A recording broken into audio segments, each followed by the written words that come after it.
Cloaked in the shadows. Okay, Amanda, this is something a bit unusual, isn't it? That Yeah, part two with the wonderful Rissa Miller. Now, we ran out of time before, so we thought, we've got plenty more to talk about. Now, what we're going to do here to begin with is, we've not talked about this before, Amanda, have we? So I think we should tell people what we want to ask to talk to Rissa about next and let Rissa evaluate this in office. That ghosts. Amanda. yes. So off mic, I was talking about the horror experience when we were in York, and we were in the hotel room. And just after midnight, the television came on by itself when we'd been asleep for 2 hours and we're nowhere near the television or the remote control. Rissa, you were going to say you wanted to talk about this, didn't you? So we'll let you carry on. So you're talking about York, Y-O-R-K? Yeah. Yeah, that's the one, yeah. So I've been to York Oh, have in you? England. I have indeed. Oh, really? And I actually had my own ghost experience there. I was a little child, and we were in a restaurant that's probably long since gone because this was like 40 years ago. It was an Italian restaurant called Marmaduke's. It was inside the wall, and interestingly enough, I was a very sensitive kid. I always jokingly say that my third eye chakra was open like a garage door when I was a child. And I walked upstairs to use the bathroom. I think I was 8 or 9 years old. And I immediately knew I wasn't alone. And there was nobody else upstairs. It was not a busy night at the restaurant. I came downstairs and I told my parents, there's a cold place upstairs where there's a little boy. And we found out later from the waiter that a little boy had died up there, but like 100 years prior. And I was completely sure I had seen him. I knew he was up there, and I could feel where he was because of the change in temperature. My parents gave me a treat then. The next night, they took me on my very first ghost tour in York, England. Wow. And obviously it stuck because that's one of the things I do now, and I love it. I love telling the ghost stories. I love giving people that window into history, giving the history a face and a voice. And I think that that's one of the wonderful things that ghost tours do. But yes, York, England, definitely a haunted place. It felt very different to me than other parts of England, even though we went to London and we were in Edinburgh in Scotland. I can tell you there were places that I felt like there was so much old energy that as a child, it was almost too much for me. I didn't understand boundaries yet. I didn't understand spiritual protection. I didn't understand those things as a little girl. And because I was so entirely open, it was overwhelming. We went into Warwick Castle. That was a lot for me. I love Warwick Castle. Yeah, you're right. I felt that myself. Have you? You've not been that side, have you? Yeah, I've been down. Friends that have done that way. Yes. Yeah, there's something very intense about Warwick Castle. And if you pick foot like I am, trying to walk down the steps and stuff that are designed for people like 4'4", Yep, it was just like that. I remember as well. All these years later, I remember those experiences in both York and Warwick. Completely. But I've lost count now. We've got 2 questions left each, haven't we? So, do you want to go next? Yes. So, what are your thoughts on past lives and reincarnation? I'm a believer. In fairness, I grew up with parents who are believers, and it was because of me that they started to investigate it. Because when I was a child, I used to have nightmares about being a man and drowning, and it was incredibly vivid. I would wake up screaming. I saw the boat, I saw the fish, and I knew that I couldn't swim up because my feet were weighted down. And I had these vivid dreams, memories, if you will, that of a prior death. Now, I have since gone through past life regressions, and I've learned a lot about who I was in that life and how it has actually affected me in this one, as well as other lives that I have lived. And I think that it's interesting how some of our lessons take longer to learn through multiple lives for our soul, and also who sticks with us in those soul circles time and time and time again, both human and animal souls. I actually don't see much difference personally. I feel like human and animal souls are kind of made of the same stuff. Anybody who's loved an animal knows what I mean when I say that. And I have had companion animals in this life who were my horse in a past life and my dog in this life. And either time I could say they played an important role.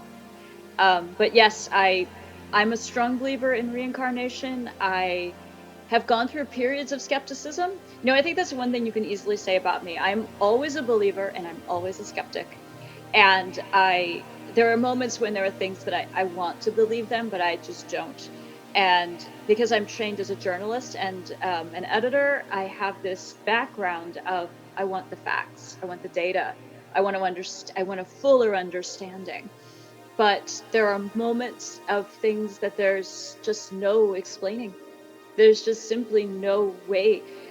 You were talking about your experience in the hotel in York when the TV came on and there was no electrical storm. There was no way you could have done it yourselves. There was no proximity to the remote. Nothing else was on. It was just that. So, I mean, obviously, there was a spirit who wanted to catch a show. I mean, they were like, there's something I want to see. You're going to have to make room for me. Here I am to watch it. So. Good point. Yeah. Good point with that. So, do you want to tell us about your? We've both had experience living before ourselves. Anyway, mine are much more fragmented than Mum's, but Mum's had one major experience, haven't you? Yeah, well, I had two. I had an actual professional do regression, and I saw that I was burnt as a witch, but it sort of like didn't really last very long, so I couldn't tell like where or when it was, but it did feel like a long time ago. And then the other one was a self-regression CD that I did, where I was a woman in Germany who fled to England and eventually died in the early 1970s. Wow. That's amazing. That's amazing. My main ones were, I was a highwayman down in southern England. The lucky things in the 1700s, I reckon. We got hung for shooting somebody basically shouldn't have shot. And one there, I told you a bit, didn't I? Yeah, and the other one I had was, didn't we went to watch Underworld, didn't we? Yeah, we went to watch the last Underworld film with Kate Beckinsale. Have you ever watched any of them? And I've seen them. I didn't see the middle point of that film. I zoned out completely, and I suddenly saw myself as in, looked like I was a Viking or something. But it was about 1,000 odd years ago at least, where the man and the bride. So that's my two big little ones as well. So, but yeah, okay. Moving on to topics. I want to change topics completely. To show you a bit more of the versatility. Only topic on your website I mentioned was dolls in magic. So it's about that. That's really unusual, isn't it? So I want to first say that dolls in magic get a really bad rap. And I think that's mostly because of television and films. And I don't... Do you guys have Chucky in Europe? Yeah. Oh, yeah. Okay, yeah. Yeah, So, some different others. So Chucky wasn't even the first one. He's probably just the most famous doll on television scaring people. And the reality is that dolls and magic go back almost 10,000 years into humanity. And they were originally used more for fertility and healing than for doing bad things. The doing bad things part came much later, honestly. And voodoo in particular gets a very scary rap when it comes to dolls. And having spoken with voodoo practitioners, as well as doing a lot of research on the subject, most voodoo dolls are not for hexing and cursing. They are for healing and lifting people up. So it is a fascinating misconception that dolls are this dark entity. There's a psychological phenomenon called the uncanny valley. Have you heard of it? I've not.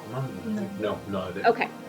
So one of the reasons that people are afraid of dolls, and this can also apply to robots and to like video game avatars and things like that, is that they look human, but our brain knows they're not. our brain knows that they are not alive, and it's really confusing, and it literally chemically creates fear.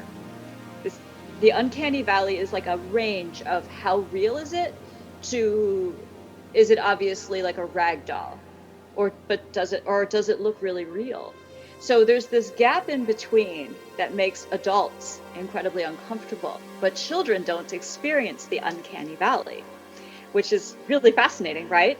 Their brains haven't fully developed, and it takes until about somewhere around 9, 10, 11 years old for that particular function to start working for us as humans. So that's why children love dolls, feel comforted by dolls. They recognize themselves in it without the discomfort. But as we age, we're like, wait, I feel weird about this. I know it's not real, and yet it's watching me. And movies don't help. There's all kinds of older things than Chucky that you could go back to. There was a Twilight Zone episode with a doll. Yes, there was. I remember that one. I'm old enough to remember that. Do you ever see Yep, that? it was a classic. I think you could probably get that stuff on, free really. online nowadays. There was a show called The X-Files, and they had a doll that they microwaved. Yeah, remember that.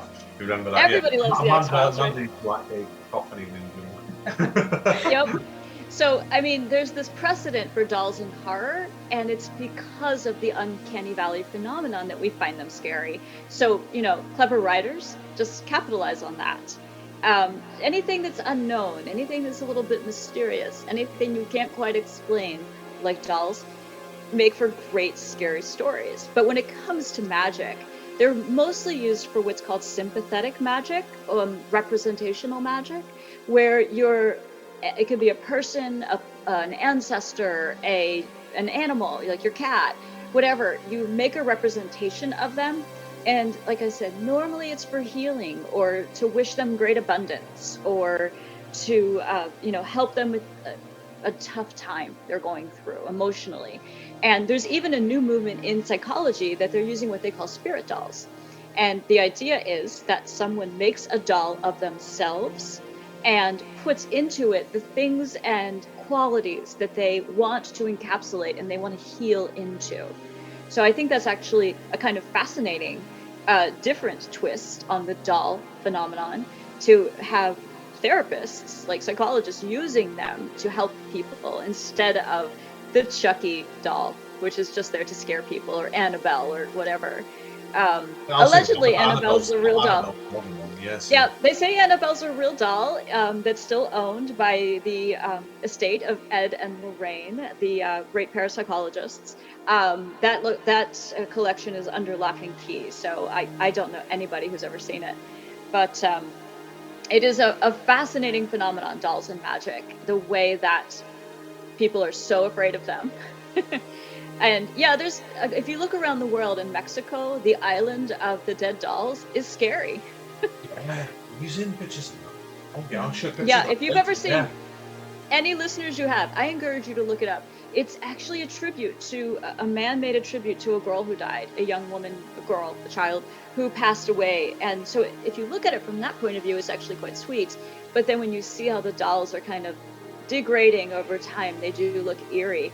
And they say it's one of Mexico's top tourist attractions. Like, people want to go see the island of the dead dolls. And that man has long since passed, and the young lady passed well before him. But it is such an interesting phenomenon. The whole dolls and magic and the haunted dolls and the dolls watching you.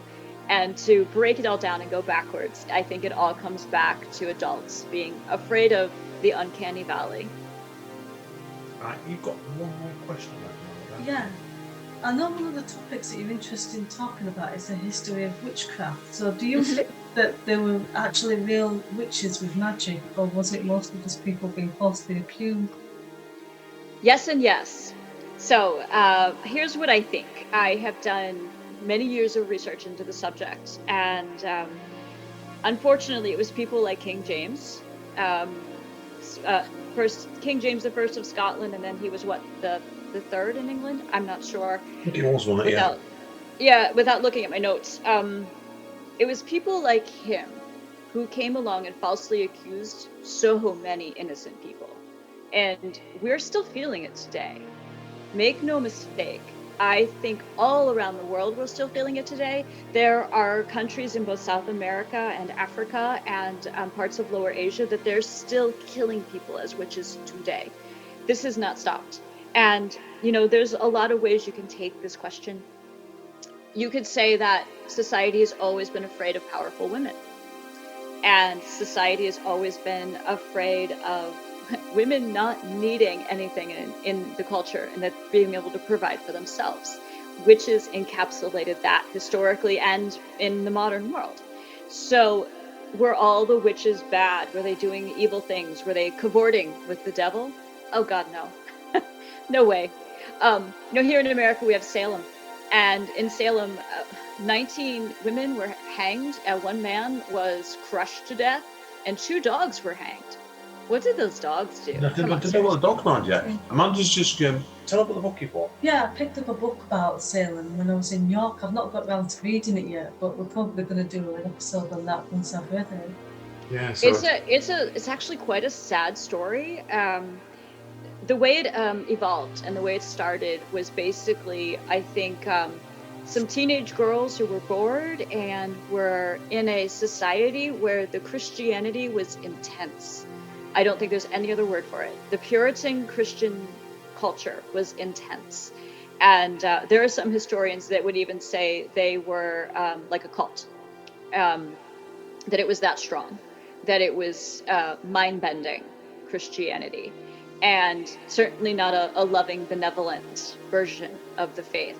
So that point of view created a panic. And we all know humans panic. That's a thing that has never changed over time. So then these girls, a panic was created around a group of young women. A person of color who was there became involved. So of course they blamed her. Why not go for the marginalized person, and especially a woman? It just was such a mess. And America in general, I think, looks back on it with great shame. It was an embarrassment. We look back and now almost we can't prove any of those women or that man or the dogs were witches. There's no evidence at all.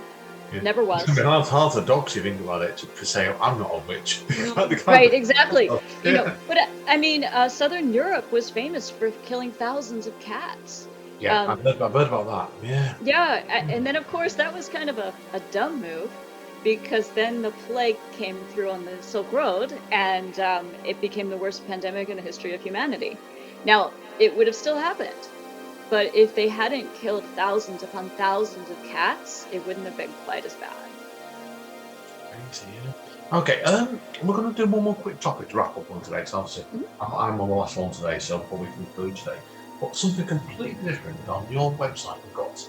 You touched on a topic to how to energetically clear the space. Yeah, absolutely. Let's talk about that, something a bit different to wrap up. Yeah. Okay, so to wrap up, say you've got some bad energy in your house, you've had an argument, there's been a long illness, or even a short illness, just stagnant energy from boredom, from languish, from sadness, any of those kinds of feelings. And I know on our last episode we talked about how energetic stuckness feels, and everybody has experienced it. If you think about it, you will be like, oh, I was in a shop and it felt energetically stuck, or I was in an office.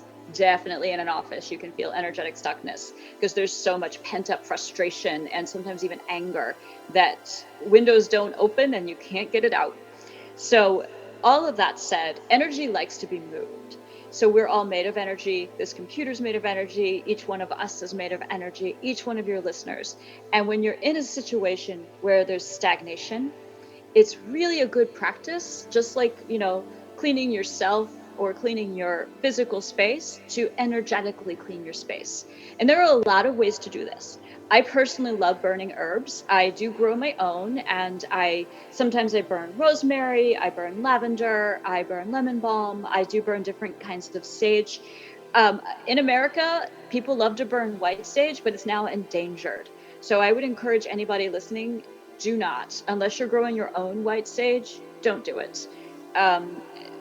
we would love to have that plant around a long time. And there's so many other fantastic herbs that you can burn.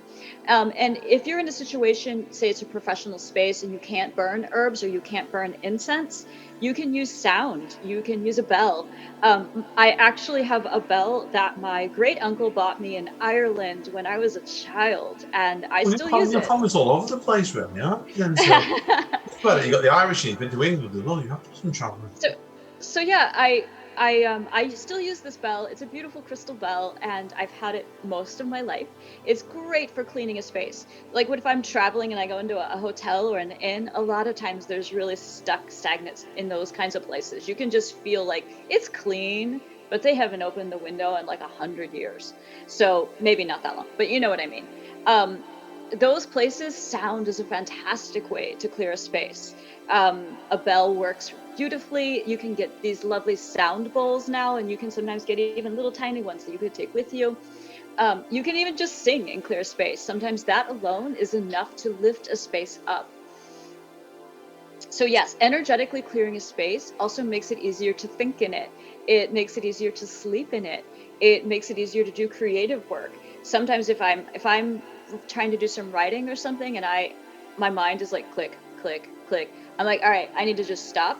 I'll usually take myself out for a short walk, and then I come back, energetically clear my space. I normally use smoke if I'm at home, and then I'm ready to go. Another great thing is you can use a spray like this. This is a small spray bottle, and in it I have purified water and essential oil.